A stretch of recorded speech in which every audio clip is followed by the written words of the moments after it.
There's a story you tell yourself when the world blows up in your face. There's no way you could have seen it coming. No one could have, so there was no way to stop it. This is what lets you sleep at night. But go back in your mind to before it all happened. Replay it in your head, except this time, maybe you'll see it. Something small, out of place. Maybe it's just a single thread, but it's the truth. Nobody saw it coming when they arrived. An alien race known as the Covenant.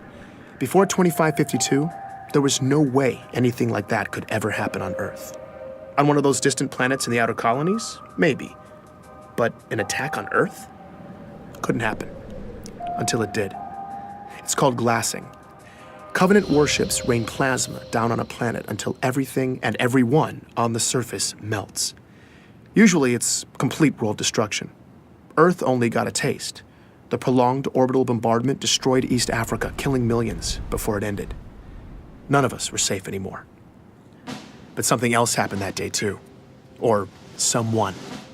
You've heard the eyewitness accounts. Every skeptic has seen the footage. I was there, and yet still to this day, it's unbelievable. A massive man in green armor appeared seemingly out of nowhere in New Mombasa, performed superhuman feats to single-handedly repel a global invasion and then disappeared? This was the Master Chief.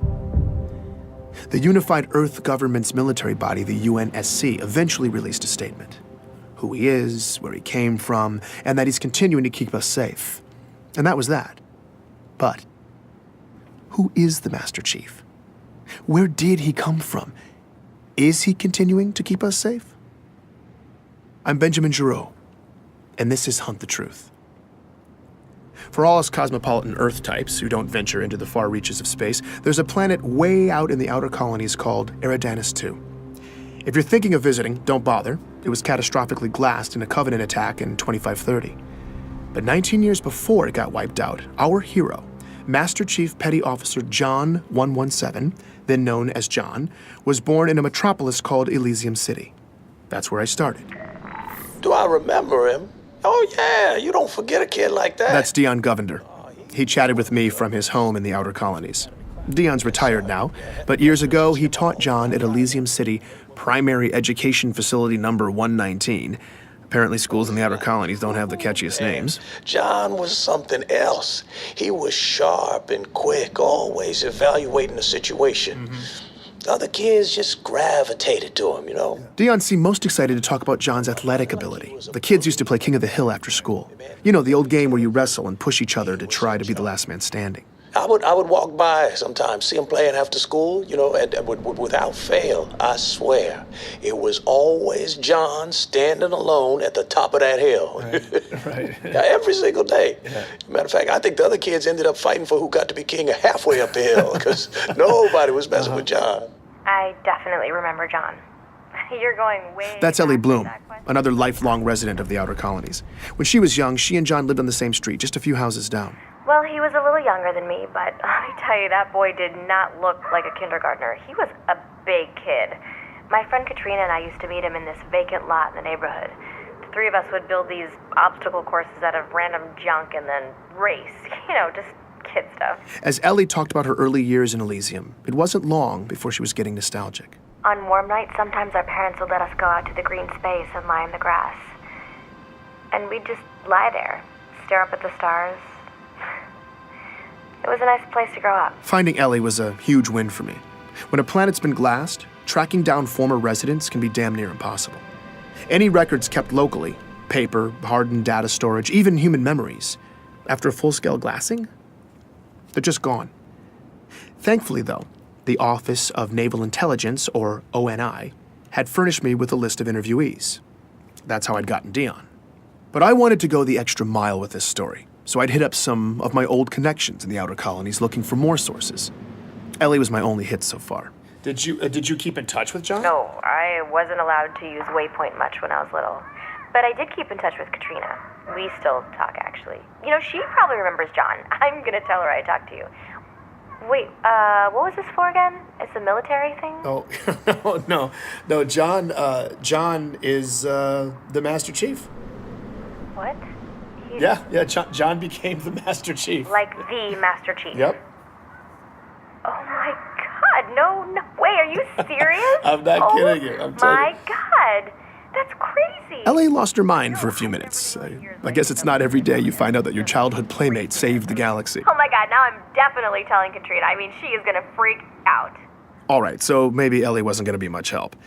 I needed more of the young warrior angle. Here's Dion again. The boxing story. No, what's that? Okay, so. Not yet. I taught the primary kids, right? But I also ran this boxing league at the high school. Uh-huh. Now, second week, we're doing drills in the gym. John walks in. Yeah. Now, mind you, John is in 6th grade at the time. I say, hey, John, what's up? He says, I want to sign up for boxing. And I say, John, you're 12. What are you talking about? But John was adamant. But I look at him and he ain't leaving. Right. So I said, okay, what the hell? Figure let it be a formative lesson for the kid. I don't know what it. So I put him in the ring with one of the smaller guys. John pummeled this boy. It was over in about 15 seconds, okay? So, well, all right. Well, I put him in with this bruiser. Now, a real good fighter. Yeah. Okay? Good fighter. 2 punches. John laid him out. 12 years old. I liked talking to Dion. Never seen anything He was like warm and funny in that grandfatherly memory lane kind of way. Never missed a practice. I realized I'd gotten lost in it all when the narrative took a dark turn. But then, one week, John just didn't show up. It was 25-24. John was 13. That's when the nightmare of the insurrection that had been plaguing the Outer Colonies finally landed on John's community. Under pressure from UNSC troops, the rebels were on their last leg, desperately seizing territory in the region and launching paranoid inquisitions to find spies. Civilian abductions and interrogations became commonplace. They would just, question you.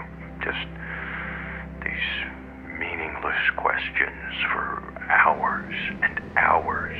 Thomas Wu was living on a neighboring colony when the rebels showed up and hit hard, sweeping up Thomas and thousands of others in raids. What followed was months of horribly overcrowded detainment, neglect, and often constant questioning. Did you know this guy? What are the encryption codes for this system, that system?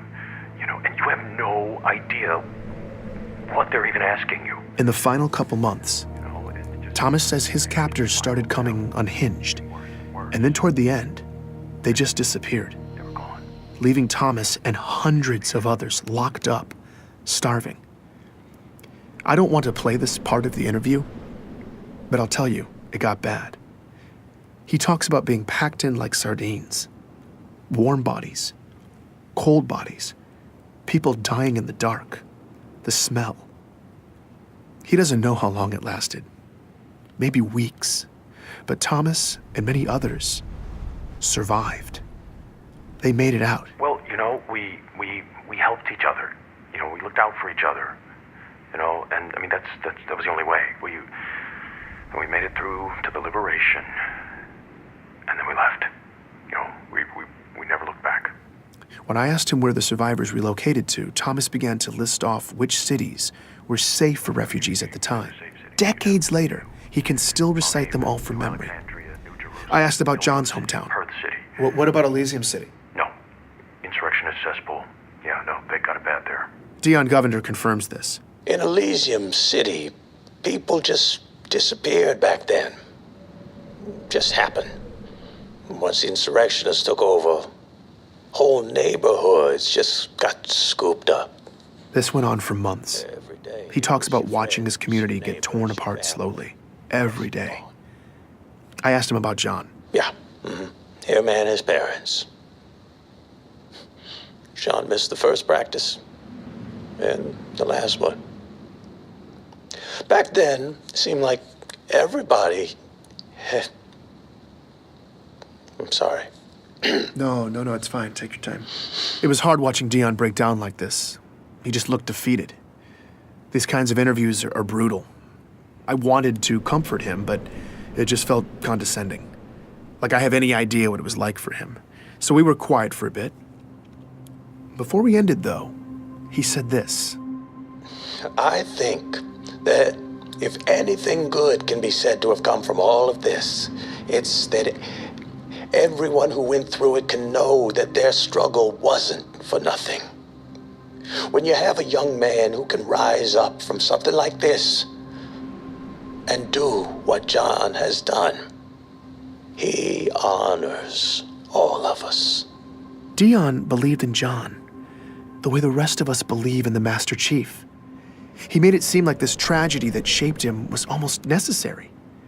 I certainly felt like I had the proper beginnings to a hero's origin story. The story made sense, it felt right. Sometimes you have to go back, though. Look again, because maybe you'll see something small, out of place, that single thread. Later that evening, after my interview with Dion, I was pretty drained, so I spent some time sifting through a bunch of file boxes.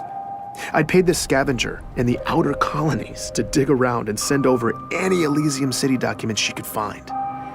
The only local government records left were hard copies, but I took them anyway. I was sorting through a messy box of local census registries when I stumbled across John's name. One line of basic information, printed out in black and white. That's when I saw it. A single letter next to his name. D. I was staring at an official document that said quite plainly that in 2517, John died at 6 years old. Please join me for the next episode of Hunt the Truth.